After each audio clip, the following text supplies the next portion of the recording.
सुबह 10 बजे से लेकर 11 बजे के बीच में उपस्थित हूँ आप सबके सामने। आज जिनकी कुंडली लेकर के आया हूँ, ये कुंडली आई है न्यू दिल्ली से और इन्होंने अपने विदेश गमन और विदेश प्रवास से संबंधित प्रश्न पूछे हैं। शुरू करते हैं आज का कार्यक्रम। सबसे पहले आपको इनकी कुंडली के पंचांग से आपका परिचय करा देता हूँ। इनका जन्म हुआ 2044 विक्रम संवत और शक संवत 1910 प्रभाव संवत्सर में इनका जन्म हुआ और दक्षिणायन में जन्म हुआ। इसका सीधा और स्पष्ट उत्तर है कि व्यक्ति आनंद आदि योगों से और आनंद आदि के साथ अपने जीवन का भोग करने वाला होगा। दक्षिणायन में जन्मे हैं, इस वजह से कभी कभी व्यक्ति की बुद्धिमानी भ्रमित हो जाती है, या यूं कह सकते हैं कि दक्षिणायन में जन्मे होने से व्यक्ति का जीवन स्तर बहुत अच्छा होता है। पर चूंकि दक्षिणायन में शुभ ग्रह बलवान नहीं रहते, शुक्र, चंद्रमा, गुरु और बुध ये कमज़ोर हो जाते हैं और दक्षिणायन में सूर्य भी कमज़ोर हो जाते हैं। पर दक्षिणायन में शनि, मंगल, राहु, केतु एक्टिव ज़्यादा होते हैं या फिर पाप ग्रहों का प्रभाव बढ़ जाता है। इस आधार पर चूंकि दक्षिणायन में जन्म हुआ है तो अपने स्वास्थ्य का, सेहत का, अपनी बुद्धिमत्ता का और साथ ही साथ अपने अंदर के सकारात्मक भावों को हमेशा ही बना करके रखना चाहिए। ये पहली बात है। दूसरे नंबर पे एक बात कहूँ, इनका जन्म वर्षा ऋतु में हुआ है, इस वजह से व्यक्ति के दिमाग में बहुत सारी चीज़ें उछलती रहती हैं। मतलब विचार उत्पादक क्षमता बड़ी अच्छी होती है और बड़ी अच्छी तो नहीं कहूँगा, पर उसे बहुत ज़्यादा विचार बनते हैं दिमाग में और इस कारण से व्यक्ति कई बार भ्रम में जाने की स्थिति में हो जाता है।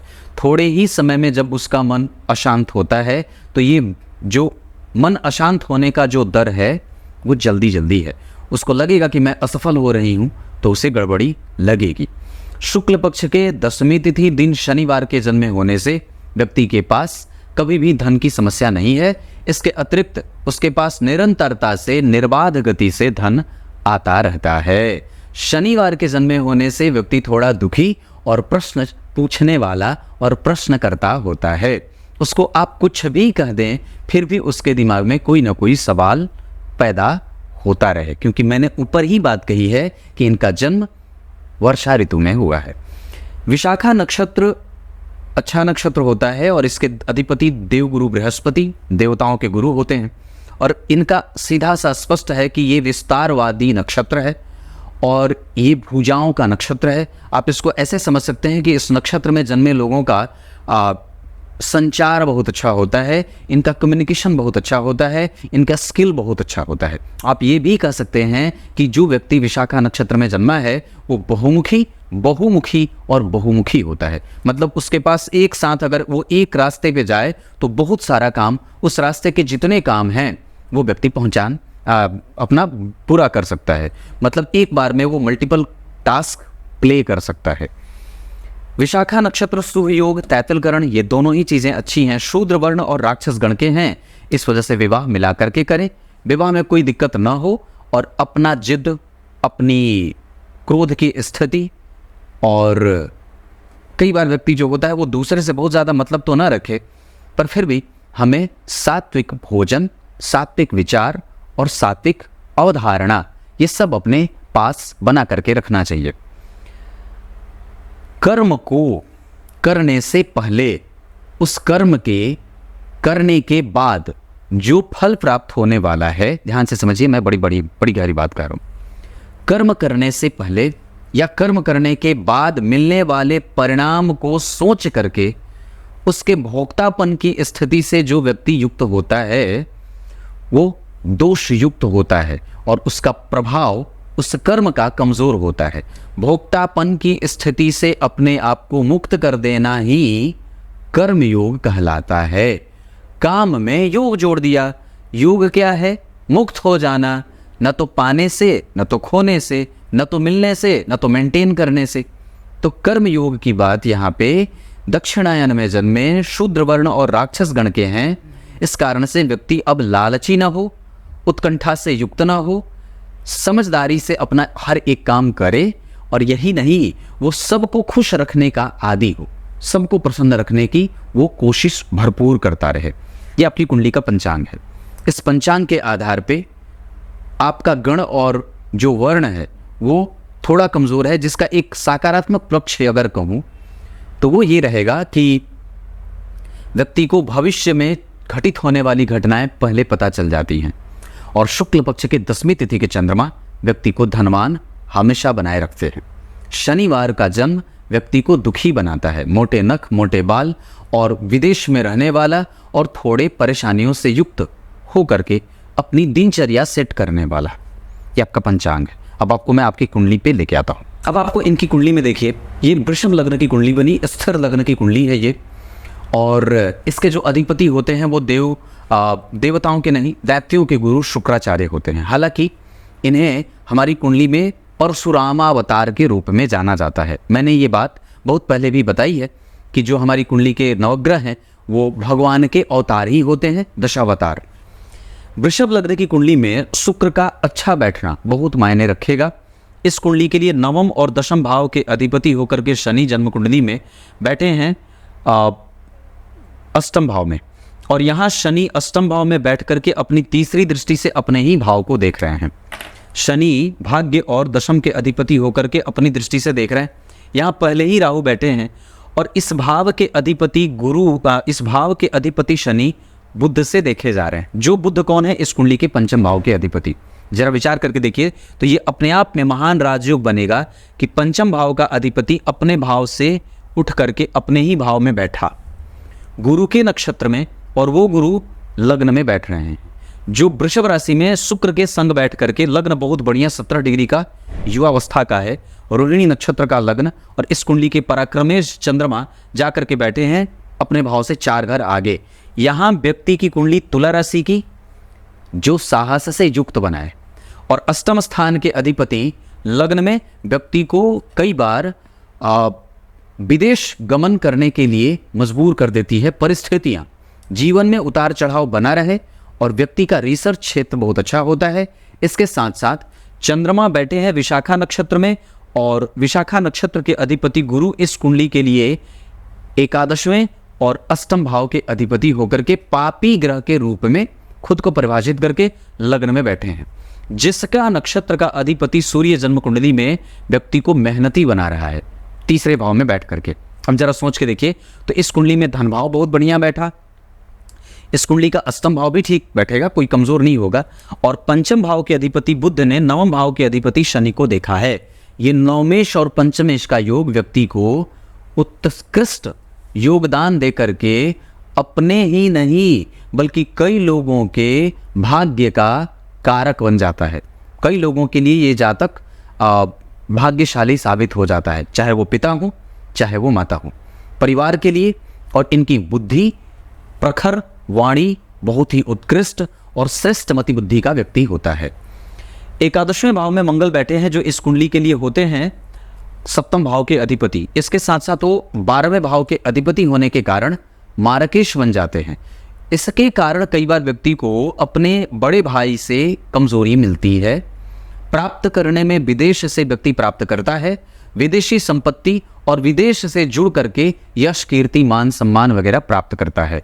मंगल की चौथी दृष्टि बुध पे, इसके कारण व्यक्ति क्रिएटिव होता है, और उसकी 7वीं दृष्टि पंचम भाव पे, और यहाँ पे गुरु की दृष्टि है, शनि की भी दृष्टि होगी 10वीं, गुरु की दृष्टि 5वीं, मंगल की दृष्टि 7वीं। इस कारण से व्यक्ति को किसी भी सरकार से, चाहे किसी भी देश की सरकार से, उसको कभी कोई नुकसान नहीं होता है, और उसके अंदर शिक्षकीय गुण होते हैं। वाणी का प्रभाव गुरुत्व से युक्त होता है, और अपनी वाणी से वो कई लोगों को प्रभावित करने वाला होता है, गंभीर बोलने वाला और न्यायप्रिय बोलने वाला होता है। इतना ही नहीं, व्यक्ति की रुचि ज्योतिष शास्त्र में, मंत्र के प्रभावों में, ग्रंथों के अध्ययन में, तीर्थ के क्षेत्रों में जाने में, और बहुत सारी चीज़ों को समझ लेने और जिज्ञासु प्रवृत्ति का बना देते हैं। शनि, मंगल और गुरु, आप जब देखें इसमें तो शनि एकमात्र अच्छे ग्रह इस कुंडली के पंचम भाव को देख रहे हैं। बाकी न तो इस कुंडली के लिए गुरु अच्छे होते हैं और न तो इस कुंडली के लिए मंगल अच्छे होते हैं। इस कारण से कई बार विवाह में विलंब और विवाह में परेशानी होने के साथ साथ संतान में भी कई बार दिक्कत होती है। और यही नहीं, उस जातक को अपने पराक्रम के बाद किए गए परिणाम भी देर से और विलंब से मिलते हैं, क्योंकि अष्टमेश देख रहा है पंचम को, और क्योंकि मारक ग्रह यानी कि 12वें भाव का अधिपति देख रहा है पंचम को। इस कारण से कई बार व्यक्ति को मेहनत ज़्यादा करनी पड़ती है और मशक्कत करनी पड़ती है।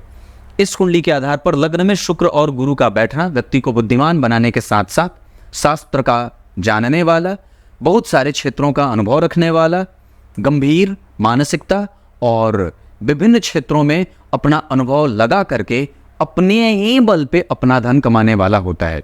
ये जातक कई बार ऐसा मुकाम हासिल कर देता है, ऐसी स्थिति पे चला जाता है, अपने आप को स्थित कर लेता है जहां उसके घर में पहले कोई भी वैसा ना कर पाया हो। एक छोटी सी अवस्था को धारण करके व्यक्ति जो काम कर लेगा वो बड़े बड़े दिग्गज वैसे ही दांत खट्टे हो जाते हैं। ये बात इनकी कुंडली में विराजमान है और वो सिर्फ इसलिए क्योंकि लग्न में अष्टम भाव का अधिपति बैठा है। अष्टमेश लग्न में बैठे हैं तो व्यक्ति को उसके मंथन पे विश्वास होता है, अपनी बातों पे, अपने तर्क बुद्धि पे व्यक्ति किसी को भी विजेता अपने आप मतलब किसी को भी जीत करके विजित हो सकता है।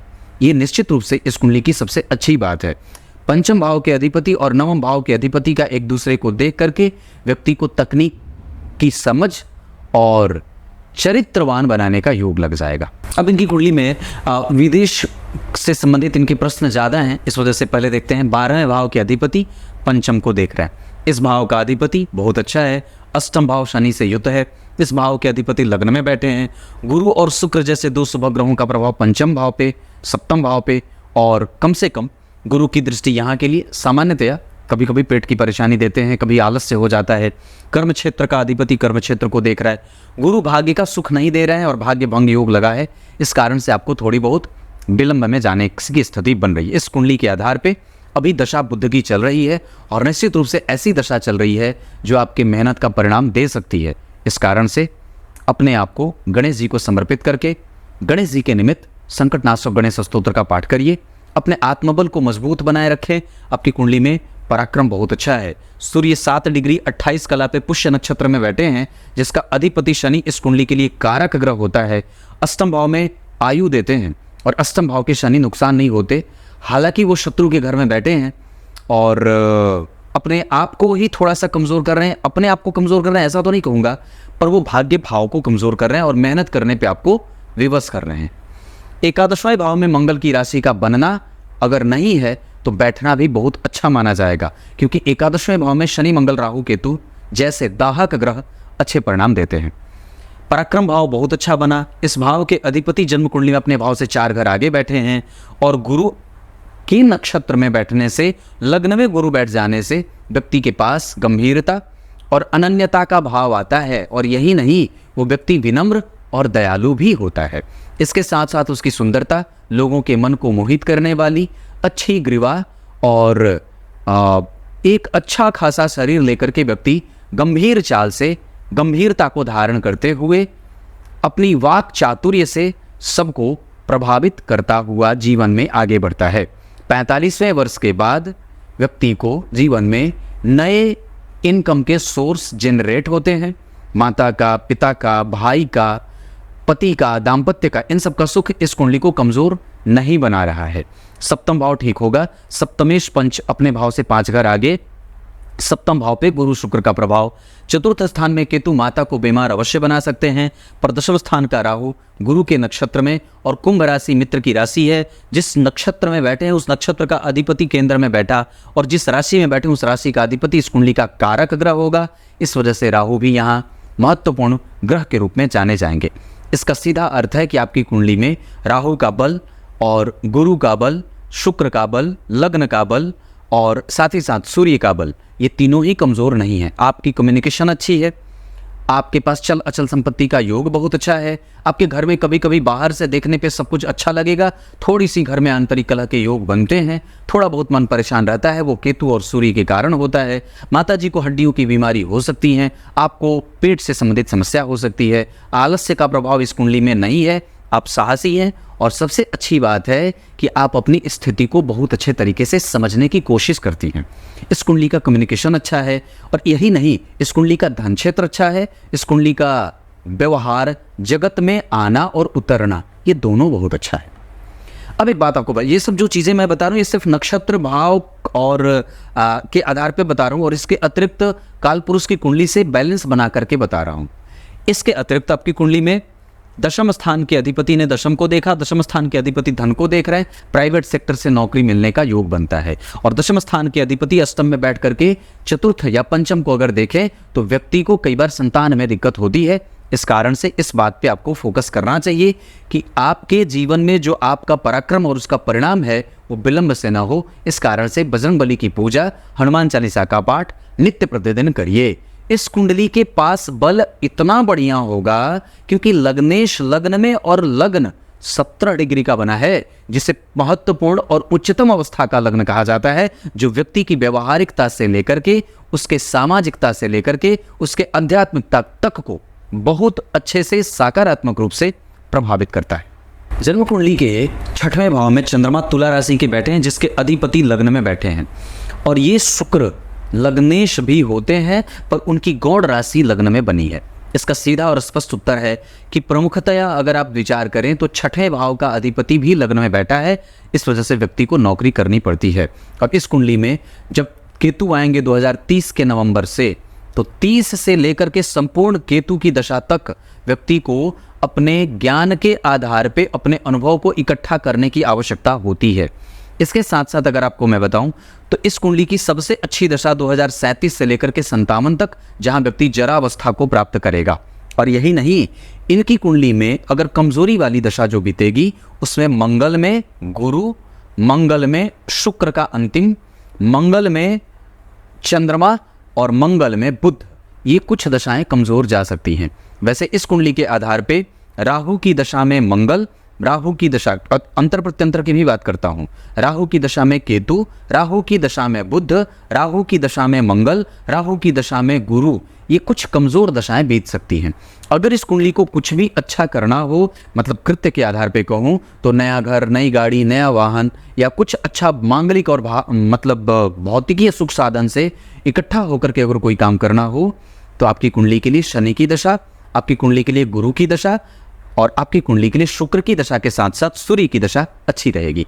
ये कुंडली सिंह राशि का निर्माण जन्म कुंडली के पंचम भाव पे कर रहा, चतुर्थ भाव पे कर रही है, और जन्म कुंडली के धन भाव में मिथुन राशि का निर्माण सिरशोदयी राशि, वहीं पे बुध बैठे हैं और शनि जैसे कारक ग्रह से देखे जा रहे हैं। इस कुंडली का पैतृक संपत्ति, इस कुंडली की वाणी और वाणी का प्रभाव, इसके अतिरिक्त व्यक्ति के पास तकनीक की समझ होने के साथ साथ व्यक्ति के पास अच्छा धन कमाने का योग बना हुआ है। लग्न में सम संख्या की राशि में 2 शुभ ग्रहों का बैठना व्यक्ति को आयु, व्यक्ति को यश, व्यक्ति की गंभीरता, व्यक्ति को यशस्वी और व्यक्ति को चिरंतन बनाने वाला बना देगा। ये इतनी सारी चीजें हैं। अब इसके अतिरिक्त मैं आपको एक बात और बता दूं, जन्म कुंडली के तीसरे भाव के अधिपति का 6वें में जाना साहस बनाता है, व्यक्ति में साहस देता है। पर हाँ, एक बात और है कि व्यक्ति यहाँ लड़ाका भी हो जाता है, तो कई बार व्यक्ति बेवजह को लड़ने पे आतुर भी हो जाता है। जन्म कुंडली के चतुर्थ भाव के अधिपति सूर्य बनते हैं, वो तीसरे भाव में बैठे हैं और चौथे भाव पे केतु का प्रभाव, राहु का प्रभाव, और चौथे भाव से 5 घर आगे शनि और चौथे घर पे किसी शुभ ग्रह का कोई प्रभाव नहीं। इस वजह से माता के स्वास्थ्य का ध्यान रखना चाहिए, चल अचल संपत्ति बनाने में भरोसा करना चाहिए और उसको लेकर के सजग होना चाहिए कि कई बार आपने जिसको धन दिए हैं अपने चल अचल संपत्ति को इकट्ठा करने के लिए, वो आपका धन लेकर के भागे नहीं।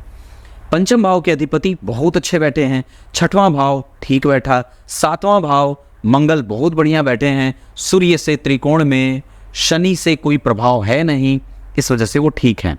अष्टम भाव लग्न में, इस वजह से व्यक्ति का ज्ञान पक्ष बहुत ही ज़्यादा व्यवस्थित और सुव्यवस्थित होता है। नवम और दशम भाव, अष्टम भाव में शनि बैठे हैं, उनका कारक क्षेत्र है, तो आयु तो कम से कम देंगे। इसके साथ साथ व्यक्ति को ज्योतिषीय जिज्ञासा, इसके साथ साथ व्यक्ति को जिज्ञासु प्रवृत्ति का बना देते हैं, जहाँ धर्म उसके साथ सदैव खड़ा रहता है और उसके पास कभी भी ऐसी कोई दिक्कत वाली बात नहीं होती है कि उसकी मानसिकता कैसी है। ये इतनी सारी चीज़ें हैं। इस कुंडली का दशम स्थान मैं सबसे ज़्यादा अच्छा कहूँगा। इसके साथ साथ भाग्य भाव और दशम स्थान के अधिपति अगर अष्टम में नहीं होते तो अच्छी बात। हालांकि भाग्य भाव पे गुरु की दृष्टि है इस कुंडली में, पर वो इस कुंडली के लिए अष्टमेश होकर के भाग्य को देख रहे हैं, इस कारण से व्यक्ति को चिरंतन सुखों का मालिक बना देते हैं। इस कुंडली का संतान पक्ष ठीक है, पर अगर गुरु और भी अच्छे होते, जैसे लग्न में बैठे हैं 6 डिग्री के और इनके ऊपर किसी शुभ ग्रह का कोई प्रभाव नहीं है, उल्टा ये राहु और केतु से केंद्र में आ रहे हैं। और अब जरा देखें तो जन्म कुंडली में चंद्रमा त्रिकोण में भी नहीं है और ना ही केंद्र में है, छठवें में है, और गुरु केंद्र में बैठे हैं। इस वजह से इसको कुछ अच्छा कहूँगा, पर उतना ज़्यादा नहीं।